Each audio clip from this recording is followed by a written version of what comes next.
All right, what's our final topic today, Riley? What do we got? All right, I don't know if we'll have time to do a full-on draft. I had this thought that was like we do a draft of teams that are fun to watch, and you can't pick your own team. And there are some stipulations here, where I thought it'd be fun if we each pick a team in the top 25 on KenPom, a team outside the top 25 on KenPom, and then a wild card round where maybe you pick a crazy mid-major or something. I love this. Let's do the full draft. So it's a top 25 Ken Pom team, it's a top 50 Ken Pom team, and it's anybody else. Yep. All right. What's the draft order? Uh, let's give Tristan the first pick since I don't know why. he got muted. Okay, let's see. All right, with the number one And pick, I feel like Tristan's gonna make a bad pick. I like my put me on the spot like this. This is ridiculous. most fun team to watch. Most fun team.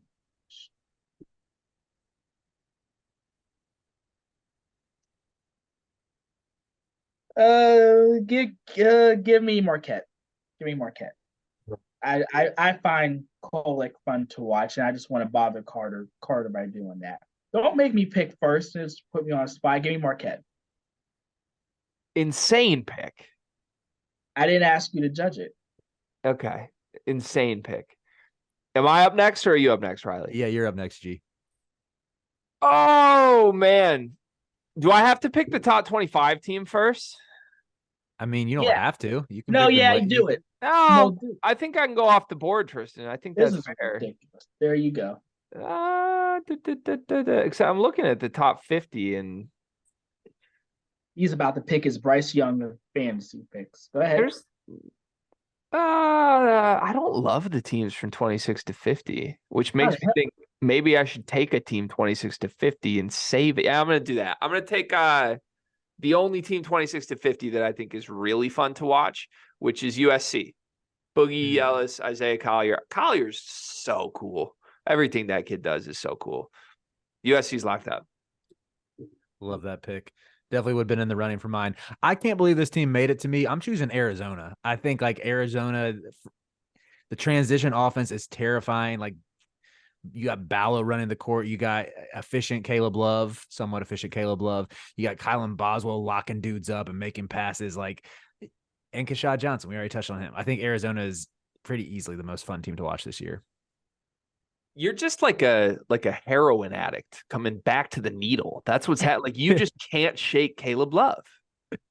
Hey, I'm happy for him. He seems happy. The team's good. Like everybody's happy right now. Okay. Everybody's healthy and having fun. That's all we're here for, right? Stay healthy and have fun.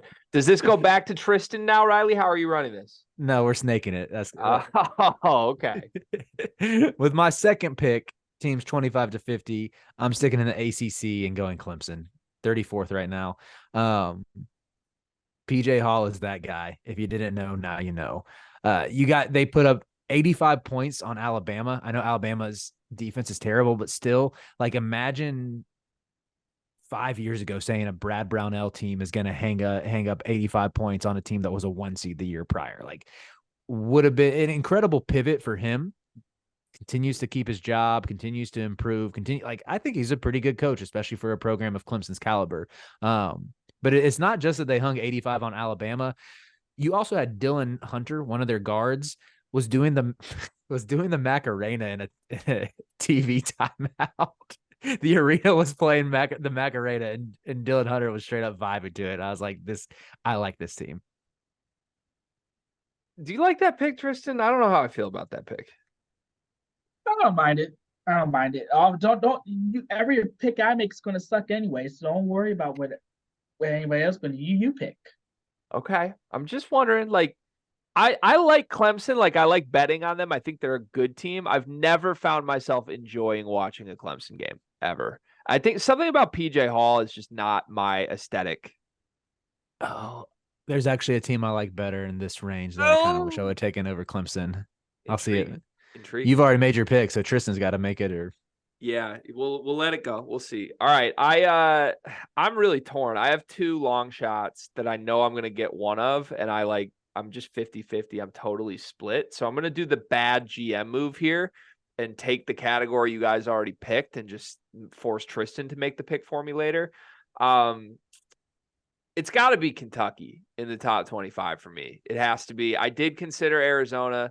I also did consider Purdue, as crazy as that sounds, but I just love this Purdue team. But yeah, Kentucky, like the thrill level of Kentucky at their best, I think is higher than any other team's thrill level. Like what I saw them do to Kansas at the Champions Classic was like, oh my God. And now, like, with the way Reed Shepherd and Rob Dillingham are mixing in, like those guys are one-of-one prototypes with their play style, their vibes, their looks, everything about it is like so unique, and they're bench guys. Like it's just insane how talented they are. So I'll happily scoop up Kentucky as they were my 1A in that category to start with. Great pick. You also, I mean, Kentucky, I think probably has my second favorite jerseys in the sport, which just adds to it. I see. Is that a Malik Monk jersey behind you? Oh yeah. Oh yeah. 5? Yeah. Oh yeah. Yeah, they're nice. I mean, something about that blue just looks really good when they're good. Mm-hmm. All right, Tristan, back-to-back picks here for you. All right, first pick, I'm going to go take me Colorado State because the idea of seeing Isaiah Stevens for 40 minutes would just be fun. They're really good offense. I mean, Nico Medved, really good coach. Had one off year, but they have a really nice offense to watch, and I think they're going to be really, really, really good this year. Hold the phone. He's breaking the draft rules, Riley. He did break draft rules. Ow. They're ranked 23rd on KenPom right now. That's 2 top 25 teams. You already picked Marquette. You tried to play Colorado State like some long shot, Tristan. Oh, wait. I'm sorry. Colorado's 36. I told y'all I was tired. Okay, well, instead of them, then I was about to say Virginia. All right, give me Florida. You give me Walter Clayton, give me Riley Kugel, give me a healthy Micah Hanlon. I will take Florida. I think that even though they just had a weird loss to Wake Forest, I think that they're a really good team in the SEC, and I will gladly take them. And then going off for them, I was going to be petty and say James Madison for a late pick, but instead I'm going to go with I'm going to go tricky one. Give me Memphis. And here's why I think Memphis is fun, because you have no idea what you're going to get from them. I want a team that could potentially drop 100 on you or drop 35 and all hell breaks loose in the huddle. So give me a team that I think bad play can be fun. I think, as long as you're not boring. I just don't want a boring team. I think give me Penny Hardaway. I'll be happy to see him and to see whether or not, Javon Quinterly can have a good game or not. I find that to be. Are we allowing that pick for a long shot, Riley? Yeah, I'll allow it. Okay. Also, on the topic of Florida, when Riley Kugel has a good game, can we call him Bluffs Kugel? Yes, we can. That's really good. Yeah, I love Riley Kugel. Even when he's horrible, I'm going to defend him so much. There's something about that kid's game that is just exactly what I want in like a shooting guard. And he has when he takes over, it looks more effortless than when any other player takes over in the country. Like he will just lackadaisically drop 28 on you. I've never seen anything like it. Okay, that leaves me with actual long shots since Tristan just took Penny Hardaway as a long shot. I now have 3. I've thought of a third since I said I was split between 2, and I straight up don't know what to do. I'm gonna go honorable mention for my first 2 and trust my gut. I'll say them after Riley picks. My pick is Harvard and Malik Mack. Great pick. Thank you. He's just too exciting. Like he's so good. He single-handedly outshines anything I would have picked from the other 2. Yeah. Kind of same formula. I'm going to go with St. Joe's. I don't know if that's cheating. It feels a little cheating since they gave Kentucky a good game and they just beat Villanova. But the guard tandem of Xavier, is it Xavier Brown? Xavier Brown and Eric Reynolds, who just like pull so confidently. I love that Xavier is spelled Xzayvier. And because they have another Brown on the team, he has X Brown on the back of his jersey, which like you hardly see anybody with the first initial anymore. And X Brown looks so cool. Yeah, St. Joe's is my wild card one. It's a good pick. I forget. It might have been me and Tristan. It was somebody this week. Like I said, I've recorded way too many things this week. But the question was like, is St. Joe's actually kind of good? And I still can't tell. And I think they are. I think you're right. It's a good pick. They can be good. That's the thing with St. Joe's. They can be, but will they be consistent? Because Texas A&M Commerce is also part of the DNA. Yeah, for sure. All right, is that the end of the draft, Riley? Yeah, we can do some honorable mentions because I want to hear your honorable mentions, Greg. Yeah, we have to do honorable mentions. I have two.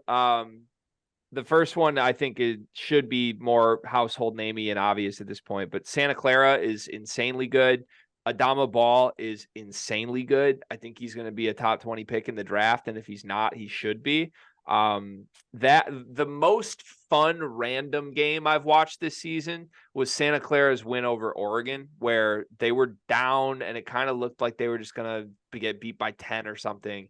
And then Adama Ball literally went on a 10-0 run in 2 minutes by himself. And it was just so ridiculous to watch. He had 25 points, 5 rebounds, 4 assists in the game with a block and a steal, just a freak. And they have a 7-foot center who like does a lot of things. Like he physically, you see him and you're like, oh, that's like Vlad Golden 2.0. But this guy like shoots threes and passes and they use him on the perimeter. It's pretty cool. And then my other honorable mention, State of Michigan honorees. The Oakland Golden Grizzlies are like way better than they have any business being. They have literally covered every game this season. They're 8-0 against the spread, so they're the betting America's team. I think they're America's team in general. They have this white dude, Jack Golke. His name is Jack Golke, and he looks like Jack Golke sounds. And this kid was like a JUCO kid who never played Division I ever, but like led the country at the Division II level in threes. And he came to Oakland, and I believe on the season, he has 3 attempts from 2-point range. He has 92 attempts from 3-point range. All he does is shoot threes. It's incredible. And he plays like 37 minutes a game for this team. All he does is shoot threes. They're awesome. They're going to crack the top 100 on KenPom soon. And like I said, they have no business doing this. Like a KenPom preseason had this team like 270th, I'm pretty sure. Nice pick. I'm going to share my honorable mentions. I'll start with my mid-major, and I'm going to go with Portland State because they're 6-1 right now. They win on buzzer beaters. They have typically played fast under Jace Coburn, playing a little bit slower this year, but they have 3 down transfers, including KJ Allen, star of Last Chance U, who played at Texas Tech last season, who can play all over the court, above the rim type player. And they've won on a couple of buzzer beaters recently. The last one came against Portland, put them at 6-1. I quote tweeted it, gassed up Jace Coburn because he was a good interview for the Almanac. Our guy said that it was a Tristan Freeman type tweet. Shout out to Guy, shout out to Tristan, our mid-major expert. But yeah, that's my mid-major selection. And then the one that I wished I would have picked over Clemson for 25-50 was Providence, because I think Devin Carter is a ton of fun to watch. I love his defense. I love when he has his occasional offensive spurts. And Garway Dual, that dude has a great chance to be a lottery pick, and you don't know if he's going to get into a fist fight. So, yeah, Providence is fun. I love the Providence pick. I find myself just like some games you put on in the background, you go do other things. When Providence is on, like I'm so distracted by the television. They're so fun. Anything from you, Tristan? Any honorable mentions? Yeah, I have a couple. I would say my top 50 pick would be New Mexico. I mean, Jamal Mashburn, still without Jayden House, but he's an electric scorer. And speaking of elite freshmen, JT Toppin, outstanding freshman forward for the Lobos. I think when they're fully healthy, that they still can contend for a Mountain West title. They're technically in the top 50, but I did want to shout out Princeton, who I think is an elite Ivy League team. Top 100 team, McNeese State. Even though I will not watch any of their games in the Southland, they look like they're a really good roster for some reason. I think they could have a special year where Will wait. It might not even last longer than 1 year. And then I just have to add this team because the whole point is fun, right? The whole is to enjoy watching them play. I enjoy watching Louisville play. I'm sorry. I'm not a Louisville Cardinal fan, so them being atrocious doesn't affect me whatsoever. But the fact that you can go into overtime with 4 players with New Mexico State, that's fun. The fact that you can randomly need a Max Hazemus buzzer beater to beat you against Texas, that is fun. Louisville is going to be an all-time fun team for someone who does not care if they win or lose, and I can't wait to keep seeing. Shout out my guy while you're going to talk Louisville, though, Tristan. You better say his name. I don't want to say his name because I want to give him, some peace. I don't want to say Sky Clark's name next to that abomination of a team. Like, okay. He doesn't even want to. Does he even want to claim them at this point? Yeah, of course he does. He's a program guy. All right. Ain't nobody, you don't want to claim that. You don't. Oh no, I actually love that pick. I thought when we asked you for honorable mentions, you were going to come in with some underdogs like Houston and Purdue as some of your favorite teams to watch, but instead you go the opposite route and give us Louisville, which truly is a very entertaining team to watch because they just play down to the final possession, no matter who they play. It's incredible. Okay, who's better? Who's better as a drafter, me or Carter? You. Wow. Very clearly. Yeah, very, very, very clearly. Can we do one honorable mention? I know I said we're already over when I said we needed to wrap by, but one honorable mention. Who's the team you love to hate watch? I have a very clear one. Like I love watching this team preying on their demise. I want to know if you guys have one. I mean, it's pretty fun to watch St. John's suck. I love that pick. I love that pick. I think who did Virginia. I'm always praying on Virginia's downfall. And they're stinky. I know they beat Texas A&M, but they their dudes don't impress me. They scored 41 points against a team that has a point guard with the Wiz Khalifa, no driving, no sleep, and live it up like it's the weekend era dye job. Oh my God. Oh, I know my team, Syracuse. And that's for rivalry reasons and for others. Syracuse losing will always make my heart happy. That's interesting to me. Is that just old school Pitt Syracuse rivalry? Yeah, and also new school. I can't stand Connor Hope. Okay, understood. That hurts my soul that you can't enjoy Judah Mintz though. I mean, such a joyful player. He's so fun to watch. I enjoy him going 1-on-5 and being the first ever player to drop 40 in a game and lose by 20. I think that's fantastic for him and that team. Our friends in Maui, the Boilers in the Stands guys, I don't know that they want me sharing this or not, but I'm just going to paraphrase it for them. We were praising Judah Mintz in the Discord, and they were like, really? Is that the guy I saw who had the worst body language of any player I've ever seen in person? I was like, whoa, maybe there's some stuff we don't see through the television with Judah, but I love him. My answer is Indiana. I love so much. They run this fake little weave every half court possession where they just like spin in circles with the 3 guards for 25 of the 30 seconds on the shot clock. It's so funny. It will never get old to me. It never works. And you just, no matter who they're playing, you flip on. It's a 1-point game with 10 minutes left. It's fantastic stuff. And you want to talk about some bad body language. You pick that up like it just through the TV. Dude, it's so good. And I have a reason to hate watch them because Xavier Johnson tried to like gaslight me to Indiana fans as if I was preying on him to get injured this offseason, which like is a total misquote. It is not at all what I said. So here we are. Anyways.